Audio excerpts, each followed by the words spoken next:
আগামী শিক্ষাবর্ষ থেকে স্কুলের ছুটিতে কাটছাঁট বড় সিদ্ধান্ত নিল পশ্চিমবঙ্গ মধ্যশিক্ষা পর্ষদ। আগামী শিক্ষাবর্ষে গরমের ছুটি মাত্র 6 দিন।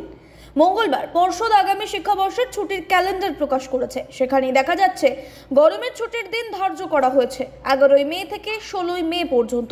ওই ছুটির দিন বাছাই করা হয়েছে, অর্থাৎ 2026-এ সরকার পোষিত ও সাহায্যপ্রাপ্ত স্কুলের পড়ুয়ারা গরমের ছুটি পাবে মাত্র 6 দিন।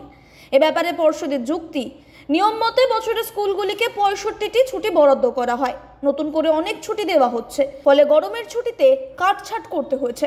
তবে দুর্গাপুজোকে কেন্দ্র করে শারদোৎসব উপলক্ষে 28 দিন ছুটি দেওয়া হয়েছে।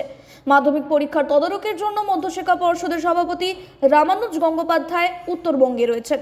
তার প্রতিক্রিয়া পাওয়া না গেলেও গরমের ছুটি কমে যাওয়া নিয়ে পর্ষদের এক আধিকারিক জানান, রাজ্য সরকার অনেক নতুন ছুটি ঘোষণা করেছে, যেমন গুরু রবিদাসের জন্মদিন, বীর চিলাবাইয়ের জন্মদিবস, ইস্টার স্যাটারডে, হুল দিবস, করম পুজো, এমন দিনগুলিতে স্কুল ছুটি দেওয়া হয়।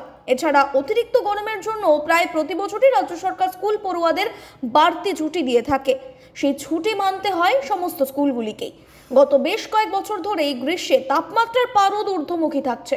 রাজ্যের একাধিক জেলায় লু পরিস্থিতি তৈরি হয়। প্রখর গরমে স্কুলে ক্লাস করার ক্ষেত্রে পড়ুয়াদের অসুস্থ হওয়ার সম্ভাবনাও থাকে প্রবল। সেজন্য গ্রীষ্মকালীন ছুটির দিন বাড়ানো হয় সমস্ত স্কুলগুলিতে।